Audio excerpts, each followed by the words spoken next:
everybody, I'm Nina. I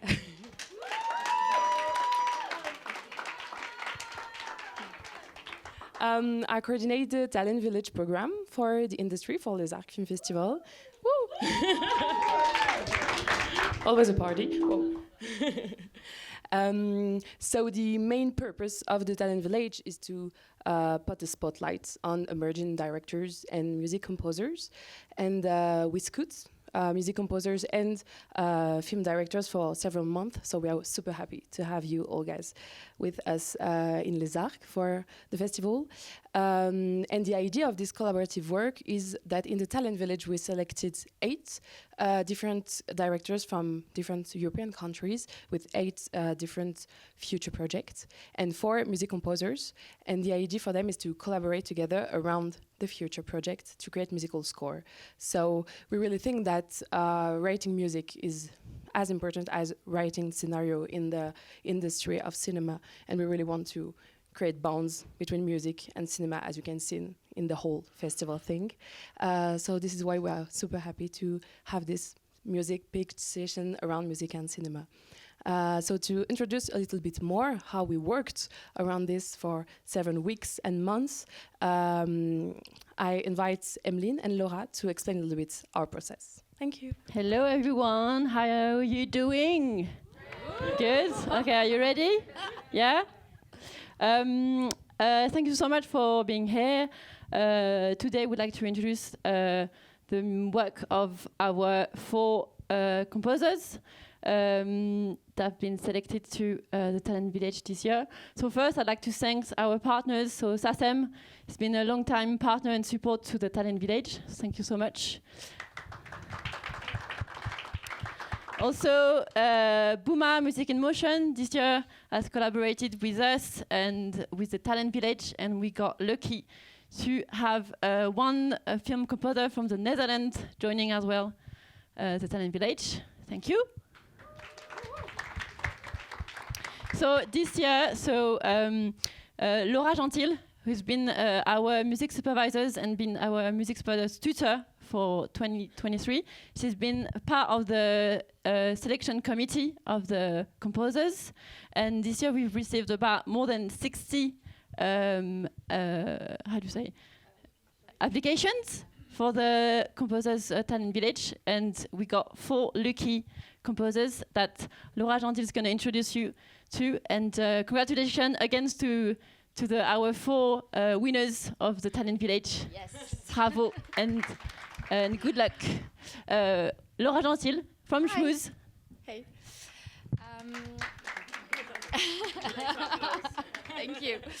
Okay, so I'm really happy to be here today with you guys, and thank you again for inviting me. I was lucky enough to being part of the exercise. So basically, the idea was to pair 8 directors with 4 composers from Europe.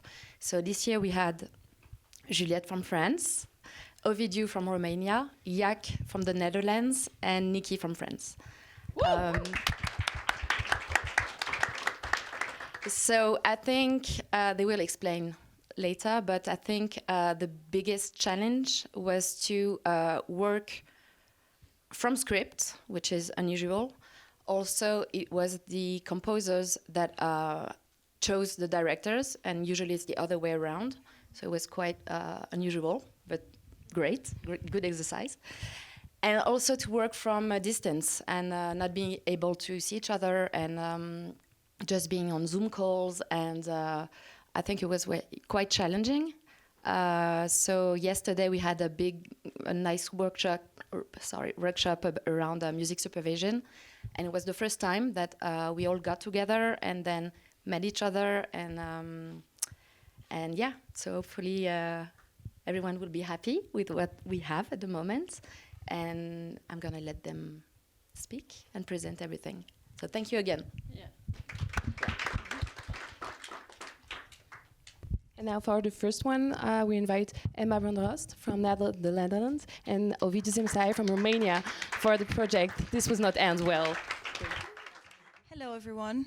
We're very happy that we can open this music pitch. Breaking the ice. Yes. My name is Emma Branderhorst. I'm from the Netherlands. I'm 28 years old. Do you want to introduce yourself? Yeah, I'm Ovidiu Zimcea from Romania, 35 years old. This Will Not End Well is my first feature. It's a very personal story about one of my best friends who broke up with me out of nowhere.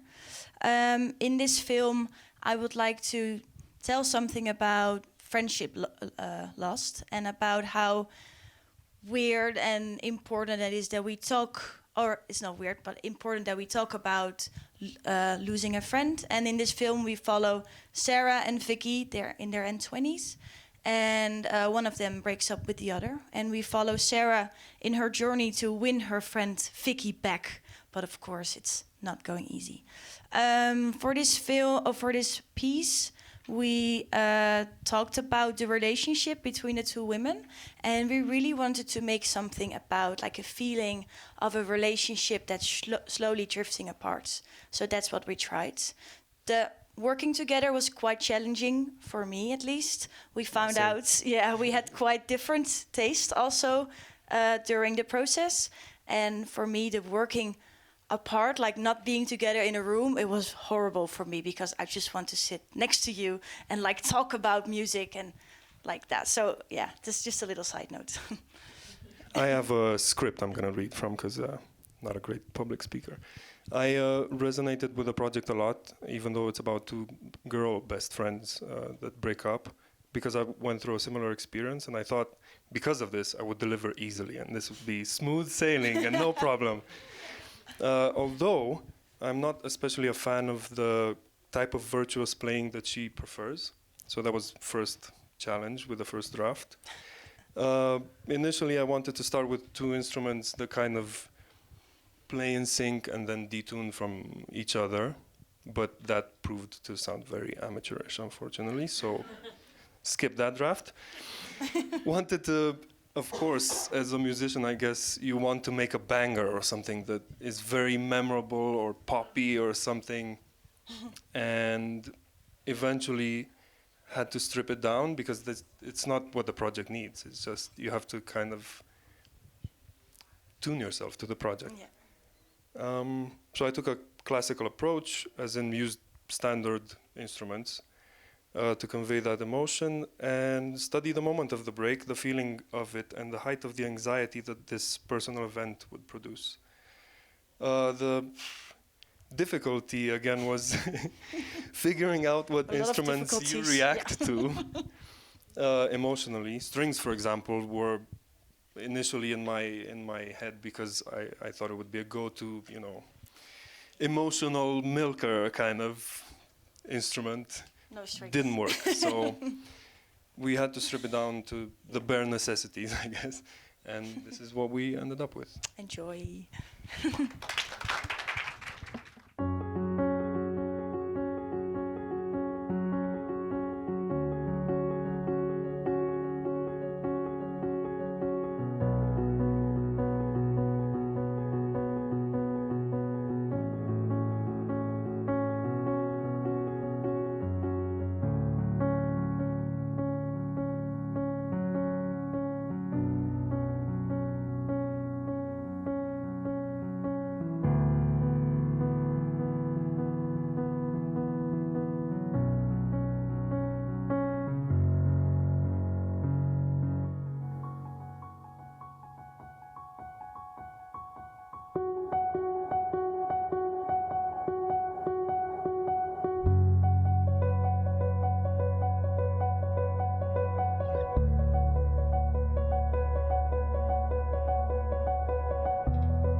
Hello, my name is Marlene, and I am Norwegian, but I live in Denmark. And I am making this film called Cute, together with my producer and a crew from the Danish Film School, which I also made my graduation film, Norwegian Offspring, with. And through this graduation film, we developed a method and also a filmic universe that we want to explore further into this feature debut. And we strive to combine something very, very realistic and authentic, but through this stylized and estranged form. Yes, so in this project, I want to explore the tenderness, but also the grotesqueness in the human fascination for the cute. And I want to do it through this fragmented story that follows this mass-produced stuffed animal and uses that as a red thread. So this kitschy and commercialized object becomes the physical link between different human destinies in a global tale about the longing for innocence. So for me, this is a film about the fear and desire of being less as possible, of being a child or an animal, an object or nothing.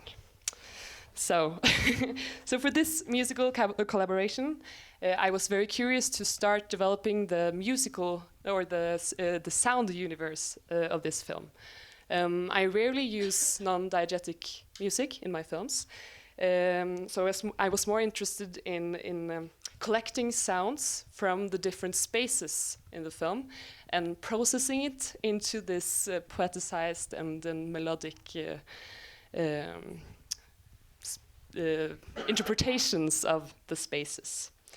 So we decided to let us inspire by the introductionary scene or introductionary sequence of the film, where this stuffed animal is created at a Chinese factory and then exported over the ocean in a big container ship and into a Danish store where it is bought by the main protagonist of the film, which is a young woman who works at a nursing home by day, but uses this object as her mascot for her online personality as Little Foxy, which is a crossover between a little innocent girl and a fox.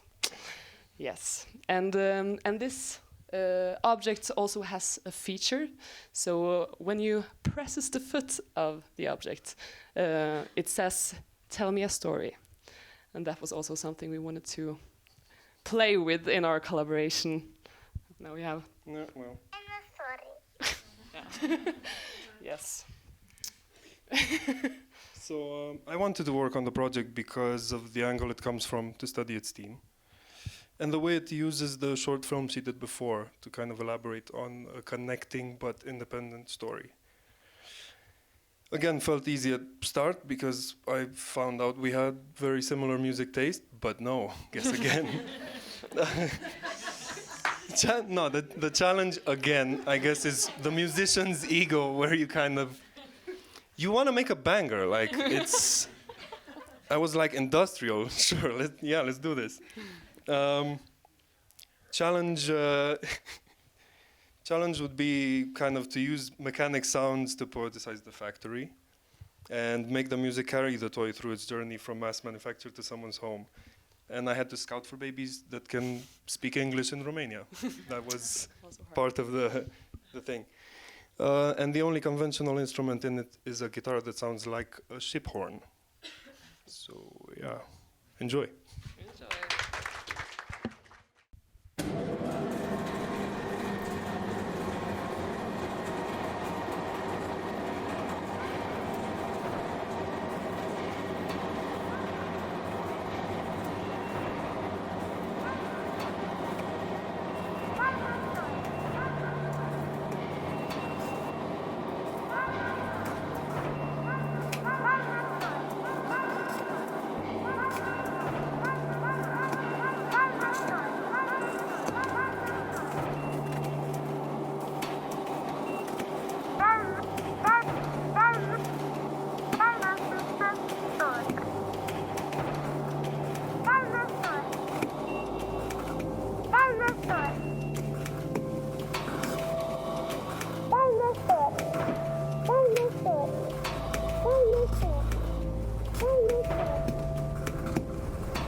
story.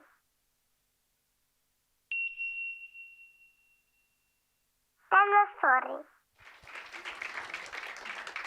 Thank you very much. And now we welcome Lisa Sallustio and Jac Van Exter for the project Cantique.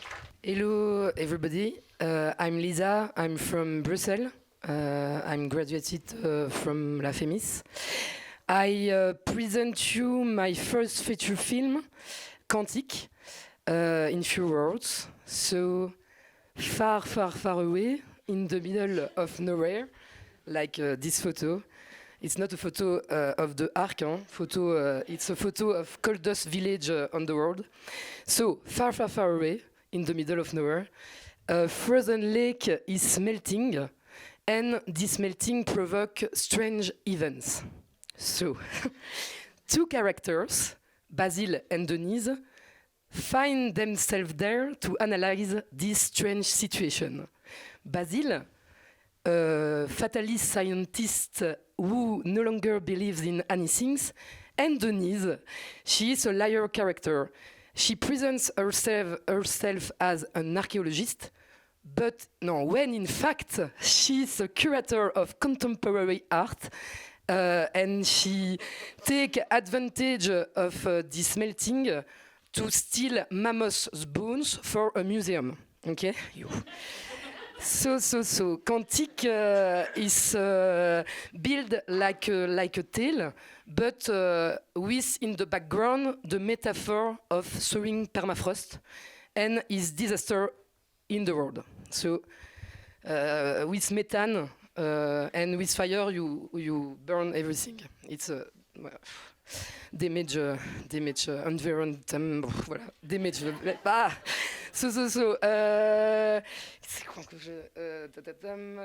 Yes, as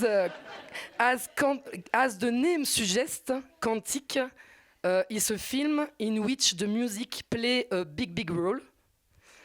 So, Cantique has a frightening, poetic and snowy atmosphere with a lot of natural tunes. Wind, snow, rain, etc., etc. And so I and Jac and I, polite, decide to work a little mood piece of 2 minutes with a lot of natural sound and strange atmosphere. Yes. Yes. Our collaboration was fantastic, and we share a lot of references and we send a lot of mail. And let Jac present the project, the process. Yes, I'm Jac. I'm from Amsterdam. I really like the movies that Lisa made, and I really like the idea she had for this one. And also the references were full of either ambient that was really abstract and atmospheric, and more classical music. And in the story, the piano also plays a big role. There's a piano in the laboratory where they play together. So obviously it needed to have this piano piece in it. And it starts off with the snowy, icy, cold solitude vibe. And I try to keep that in as well. There were some changes we had to make because first of all, I had a lot of big chord progressions. I also wanted to make a banger as well. But it was a bit too creepy, and it should be more uplifting. So we skipped the whole chord progression, and now it's just one straight, lonely line. Perfect. That's it. Thank you very much.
Jac, you can come up again, and I introduce Alma Buddecke for her project Hunger.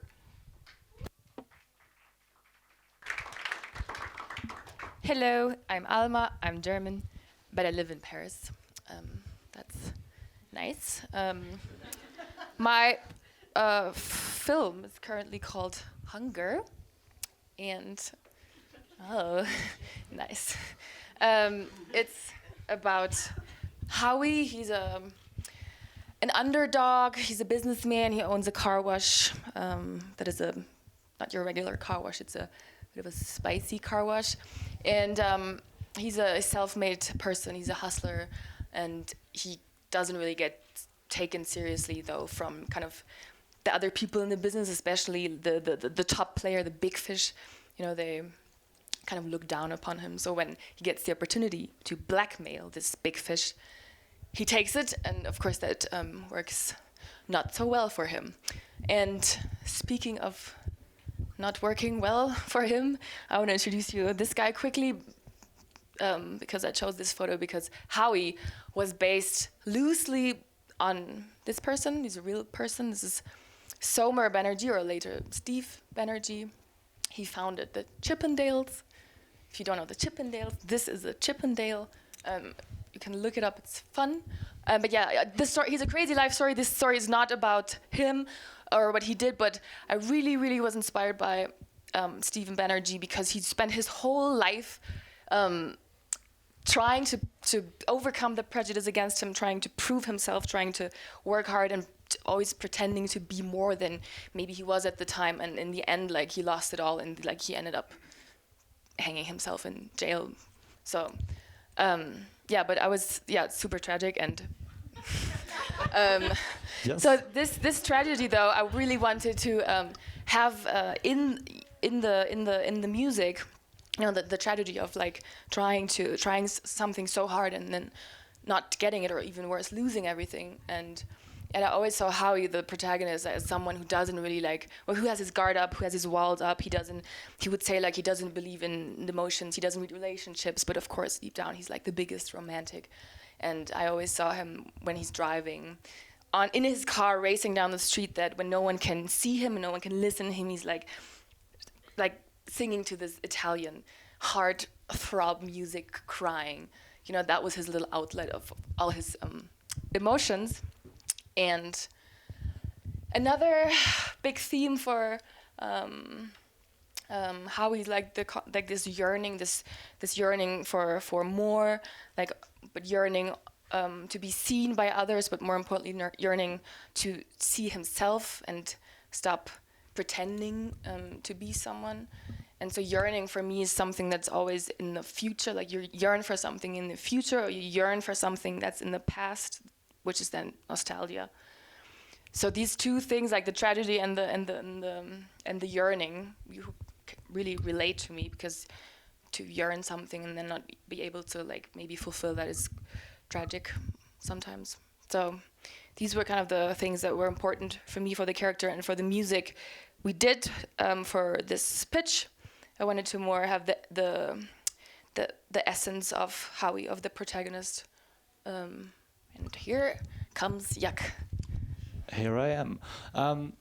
In the music references Alma sent me were partly Italian ballads from the 60s, heavily orchestrated with a lot of emotions and passion, and I really like that. And the other tune was more sort of detuned synthesizers, ambient as well. And we try to combine it to have this sort of tragic vibe at the same time, and also a bit nostalgic. And also like for the more other a bit more unique for the character, so it's a bit more character for him, not just the oldies. And I think this picture also really suits the song as well. I used some detuned synthesizers and some guitars, and at first it was a bit too dramatic, so I hope this one is better. We sent, I think maybe it took us 4 versions to come with this one. Did I miss anything? I think that's it. Yeah. Let the music speak.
Thank you very much. And now another duo with another vibe. Juliette Sedes and Rinaldas Tomaševičius for the project Dead Among the Living, Alive Among the Dead.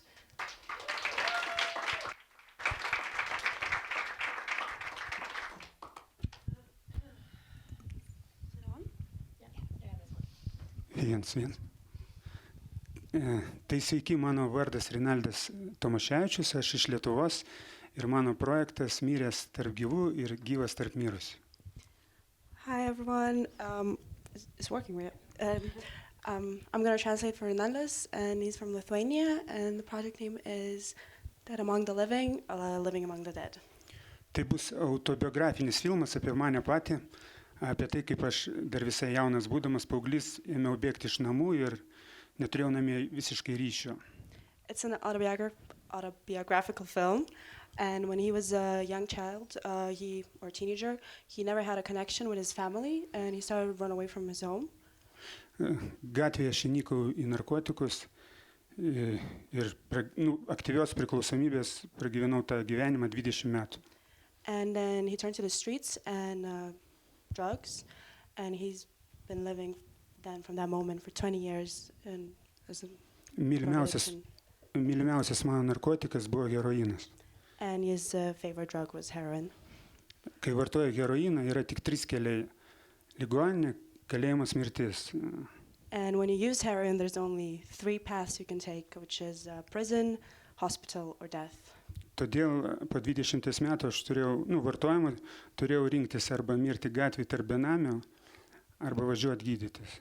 So that's why after 20 years of substance abuse, he had 2 choices, whether to die on the streets amongst the homeless or choose to clean himself and go to a rehab center. Priklausomybės centre aš tarsi iš naujo gimiau, kai mano organizmas ir sąmonė ėmė valytis. So in the rehab center, when his consciousness and body started to cleanse, he felt like he was born again. Aš pamačiau, koks nuostabus pasaulis, aš tarsi iš naujo gimiau ir tos spalvos, tarsi koks stebuklas buvo, nemoku paaiškinti, bet labai viskas gyva buvo. And he started to see the world like very vividly, and the colors were, and everything was so beautiful, so he felt like it was magical almost. Ir pas mane atsirado stiprus ryšys su pačiu savim ir su kažkuo iš aukščiau, nežinau, gal kažkokia aukštesnė jėga, nemoku įvardinti. And for the first time, he felt a very deep connection with himself and also some sort of like higher being. Tas kažkas iš aukščiau mane pradėjo vesti tą naują gyvenimą. And that higher being started to lead him into his new life. Ir aš atsakiau savo į tą mane labai ilgai kamavusį metafizinį klausimą, ką aš darau šitam pasauliu ir kas aš toks. And he felt like he got an answer to this very important metaphysical question to himself, like who he is and why is he here. Aš supratau, kad šita mano gyvenimo kelionė man buvo skirta tam, kad aš išvalyčiau sielą šitoj reinkarnacijoj. And then he understood that this life journey he experienced was so that he could clean himself and his soul in this reincarnation. Nes iš benamio degrado tapti paprastu nuoširdžiu žmogum buvo nelengvas uždavinys.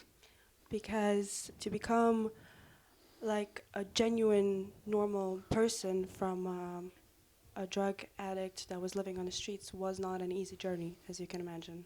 Nu ir filmas bus ta kelionė mano. And the film will be about this journey. Jo, tai ta kelias iš dviejų dalių ir pirmoji daly, tokia agresyvi muzika, kur herojus degraduoja, o antroji daly jau tokia šviesesnė muzika, kur herojus valosi. And the music score is made of two parts, and the first part represents this darkness and degradation of a human, and the second part is more meditative, about cleansing. Tai aš parinkau nuotraukų iš repeticijų su aktoriais, kad pajaustumėt, kas per filmas. And then the music will be accompanied by photos that he shot while doing rehearsals with the actors. So you can understand the vibe better. Dabar perduosiu nuostabiai kompozitoriai. And yeah, we'll let you, Juliette, talk. Thank you. I'm Juliette. I'm from Paris, France. I was really moved by Rinaldas' first short films and his story and the script for this first feature film. Although his cinema is very realistic and doesn't have much non-diegetic music, so it was a challenge. But there was this part in the music note that concerned the moment when he had this revelation during rehab, and kind of mystical moment.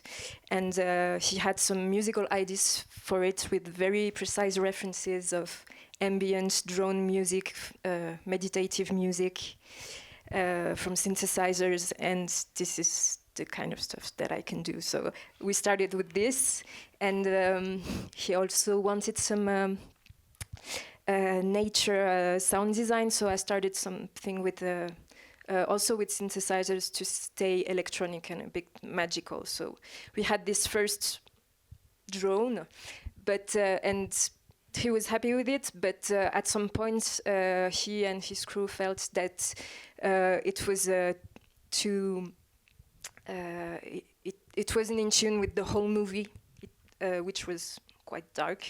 So I tried to do a darker track with the inspirations of the diegetic music that should be in the feature film, that is techno and house music from the 90s. So we tried to do one track morphing from this dark techno part to till the enlightenment and the more meditative music. So we can listen to it now.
keep you, Juliette, with the second project you work on, In Good Faith, by Anna Wowra.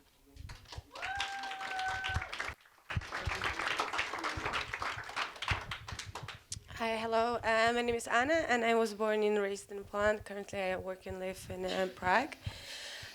In Good Faith, it's like other films. This is my feature debut, and this is a coming out of age film about recently crackdowns in Polish abortion law.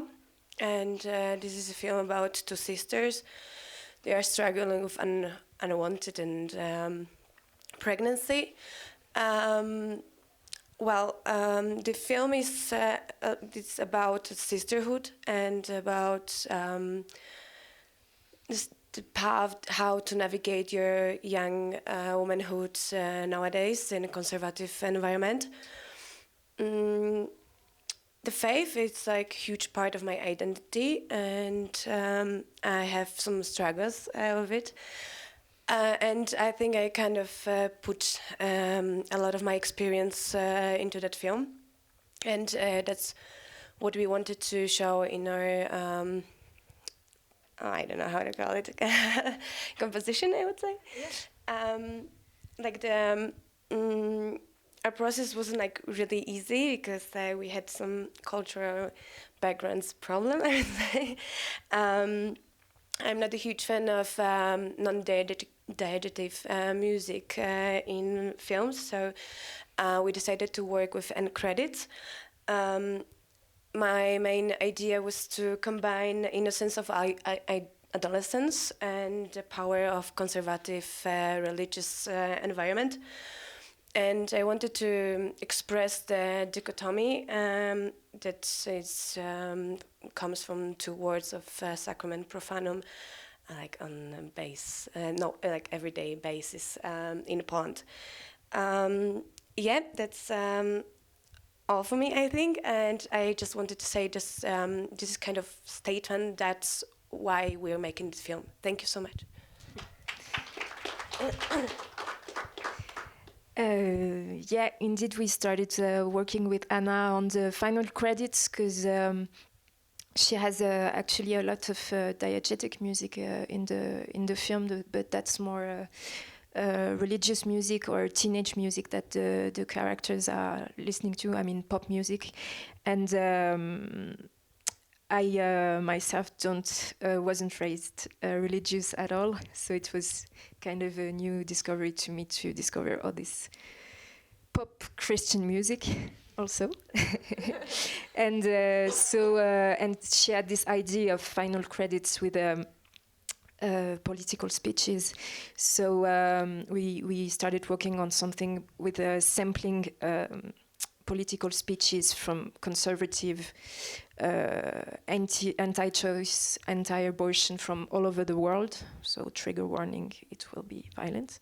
And having a contrast with it, with choir and voice samples that will express the more teenage, innocent side. I myself, I am not a classical composer, so I try to have something that would have liturgic references like organ sounds of choir samples or stuff like that, but also with a pop arrangement with drums and stuff. And we wanted for the final credits something with time to listen to the speeches in the beginning, something quite minimal in the music, and then some kind of catharsis with only music. And I think that's it. Yeah, thank you very much. Thank you.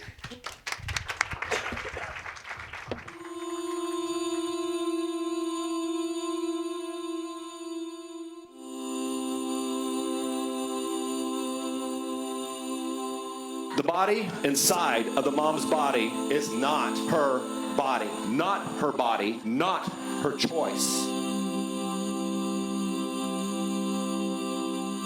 Trying to end all abortion is trying to end murdering children.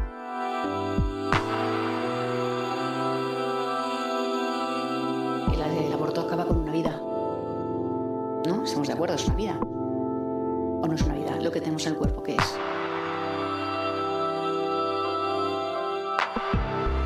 Kobiety niestety umierają i umierać będą, bo to się zdarza. Błędy lekarskie niestety były, są i również będą, bo to też niestety się zdarza.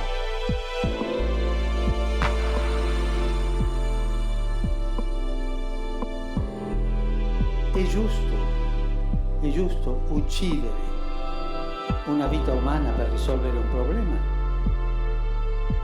Scientificamente è una vita umana. Seconda domanda, è giusto affittare un sicario per risolvere un problema?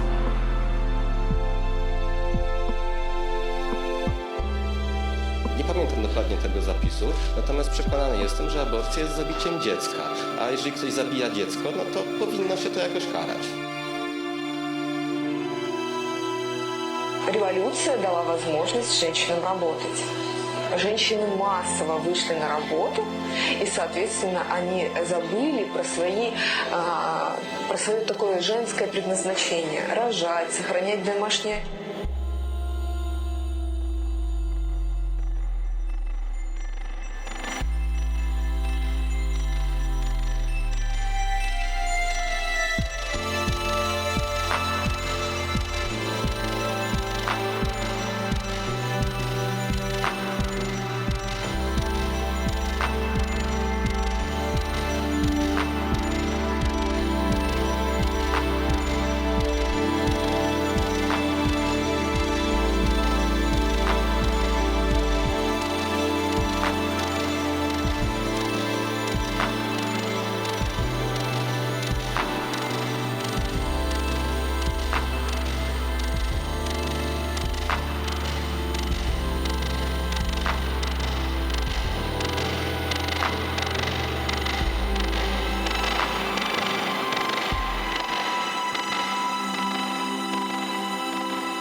Thank you very much. And now a French collaboration between Joséphine Darcy Hopkins and Nicky de Mille for Joséphine's project Docile. Hello everyone, my name is Joséphine Darcy Hopkins and I'm French. I live in Paris and I'm here to present to you my first feature film project called Docile, or Docile in French. Sounds better in French. So I don't know if anyone here, or do you want to present yourself first? Nicky? Hello, I'm Nicky de Mille. I'm a composer from Paris. So yeah, I don't know if anyone here has ever felt like a freak or like an outsider, but I know I did a lot. I still do sometimes, but a bit less now. But when I was a young teenager, I had this rat called George, and I would carry him around everywhere with me in my hoodie or in my sleeve, and his smell would also accompany me everywhere because he would pee in my clothes, so that was quite disgusting. And every time his little nose would come out of my sleeve, or like he'd pop out of my hoodie, people would run away screaming, and 90% of people were obviously completely disgusted. And it's only a few years later when I thought about that I realized that maybe this animal I had wasn't just un hasard, that maybe it meant something, and that it kind of comforted me in the way I saw myself. And I think I was actually quite disgusted by myself. I found myself disgusting, and I identified with this rat that everyone kind of hated. And so I believe that the image we construct of ourselves is something that comes from a young age, in our little childhood within our families. And so this is what kind of inspired me to write Docile. And so Docile is the story of two sisters called Marlene and Eugénie. They're 8 and 12 years old, and they've just lost their mother. And one day their grandparents come out of the blue and decide to bring them into their house because the girls are living in a foster home. And when the girls discover their grandparents' house, they find this beautiful, amazing house surrounded by forests and a big garden, and it's like better than anything they've ever seen. So they believe that they finally found a family and that they're going to be able to start a new life. And everything goes well until one day Madeleine, the youngest sister, meets a strange rat, but not any kind of rat, a hairless rat. And so she kind of befriends this weird rat. But slowly but surely, this kind of relationship that she thought was innocent at first is going to become more and more disturbing, because her grandfather, who's going to find out that she's got this rat, is going to start this weird game between her and the rat. And so these rats live in underground tunnels in colonies. And so during the film, they lose their queen of the colony. And so they're going to come out to try and find a new one. And it's Madeleine, the young sister, that they're going to choose to be their queen. And so that's for the pitch. And for me, this film is the tale of two sisters who are going to have to fight together to defeat evil and kind of stop this cycle of violence that goes on from generation to generation. And so this is, kind of what inspired us for the music, because I like to listen to a lot of music when writing. And so I love classical music. And so we thought a lot about Vivaldi and Mozart for the two sisters, and then more for like references like Penderecki or the Hacks and Cloak for the rats. And then the third style of music in the film is the music that exists actually in the film, so diegetical or diegetic, I don't know how you say. And so that's the music that I associate to the grandfather, because he's passionate about kitsch, French, kind of variety music. And so I don't know if someone here likes old French songs, but maybe you'll be able to guess the name of the singer, because it's quite a classic. Nicky, I'll let you tell everyone a bit more about the music. Yes, I was so pleased to work with Joséphine on this project. I really loved the last short movie she made, Les Dents du Bonheur, in which there was a lot of classical music. And so for this music pitch, we tried to find a new composition, a new classical composition, so it was a little bit challenging for me. It's the first part you're going to hear. And then we tried to have a kind of horror feeling music, but using instruments of the orchestra, like a music of Penderecki. And at the end, we can hear some voices, female voices. I tried to record myself. trying to express the fight of the sisters. And so, yeah, we even recorded real violins and stuff for this. Also, yeah, we had the chance to make a session at Paris with a violin player for this speech. Hope you enjoy it. Thank you very much.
soir et matin, je chante sur mon chemin.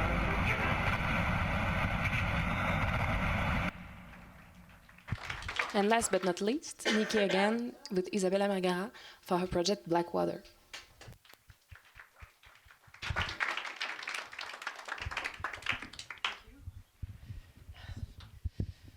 Hello. I'm Isabella Margara. I'm a writer and director based in Athens, Greece. I make a living as a medical doctor, but it's a very long story. So Blackwater is my first feature film. Blackwater is the story of a father and his disabled son who struggle to live a life worth living in a nearly deserted village in the mountains of Greece, while around them an environmental disaster has taken place. The water has turned black, and all the animals and all the plants are poisoned.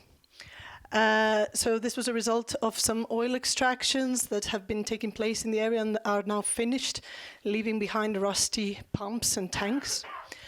So only 12 people remain in this area without food and without fuel, and they try to live by raiding abandoned houses in the area and making bus visits to the city. But even in the city, it seems to be very empty, and these old military buildings have been turned into homeless dormitories. So you get the sense that something greater has happened, a greater disaster has happened. So under immense and suffocating pressure from the state to abandon the place, one by one, these 12 inhabitants, whose faces are interestingly very similar to the faces of the saints on the frescoes of the local chapels, one by one they either leave, some of them go mad, or they die. But father and son seem to have a weapon that can endure even the end of the world. And this is their immense love they have for each other. So this is a story briefly for Blackwater. It's a post-apocalyptic Western with elements of magical realism. And it's a film I decided to work on as soon as I became a mother very recently, less than 2 years ago. When I felt this urgency after becoming a mother to leave, and I kept thinking, where is life going to be worth living for my child, and who is going to be spared by the destruction of nature? And at the end of the day, the question behind the film is, where do we go when there is nowhere to go? And how do we live life if life has become unlivable?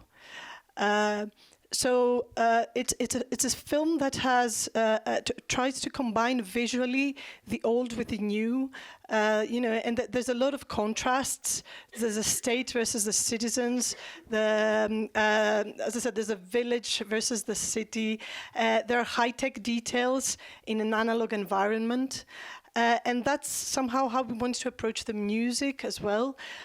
So this is an area in the northern part of Greece that has this very long polyphonic, pentatonic tradition. And this is a sound that has remained unchanged for the last centuries, basically. And I wanted to combine this element with more bold electronic features as per the post-apocalyptic futuristic aspect of the film. So yes, Nikki. Hello, I'm still Nikki. How are you? And I'm not Greek, so well, you're becoming slowly. Yes, slowly. But it was really the challenge to understand this kind of typical traditional writing of the music of the Balkan. So I had the chance to receive the script of Isabella, which was very important because there were many details in this particular world.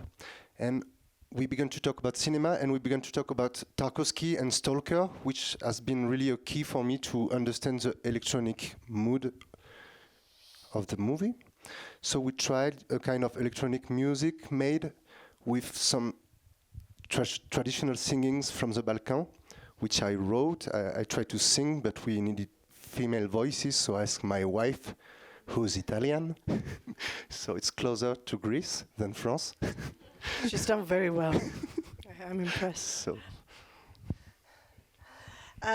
So these are references. Like Nikki, after reading the script, it was his choice to work on a specific sequence of scenes. So he chose a sequence that has 3 parts that correspond to what you'll hear. So the first sequence is a sequence in the film, in the script, where one of the remaining villagers, an elderly woman, starts drinking from the black water from the local fountain, and she starts talking to the ghosts that haunt her memory in the streets. And this is accompanied by a short poem, which we will translate for you because it's in Greek. The second part of the scene evolves into the father carrying the disabled boy on his back, and they're climbing up the mountain, and they're looking at the magnificent view from up there, but also the abandoned villages beneath them.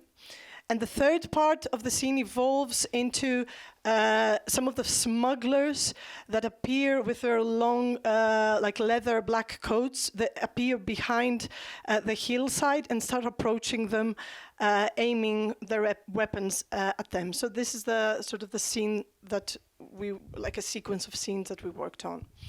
Yeah, musically we have really three different parts. We have the first one, the singing.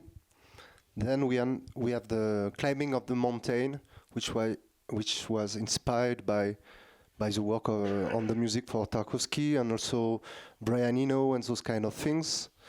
And at the third part, when the smugglers arrive, Isabella wanted futuristic electronical beat music, and so we took the inspiration in 9 Inch Nails or the music for the David Fincher movies made by Trent Reznor, which I produced in my studio. I tried on my best. So we'll leave you with the music, but before we do that, we will translate very briefly this very short piece of lyrics that you will hear by Nikki's wife. So the lyrics say, soon. It will be no hand. You want to say the rest? It will be a meeting. The poisoned soil. It will be no hand. It will be a meeting.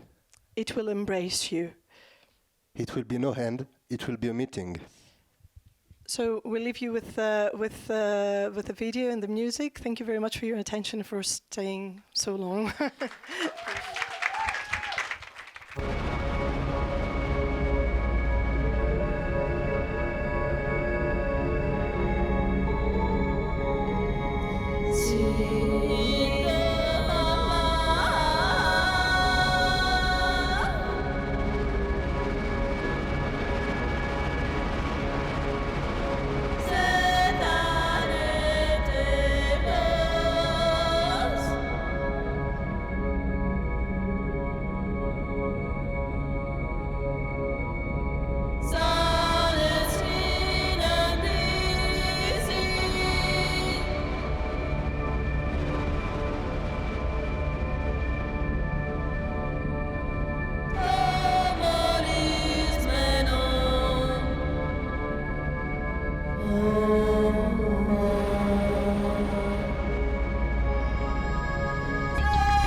Just a few words before the coffee break. Thank you so much to attend.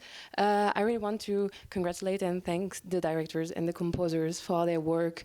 Thank you guys for accept to play the game of this European collaborative process. Maybe you can all come here to, yeah.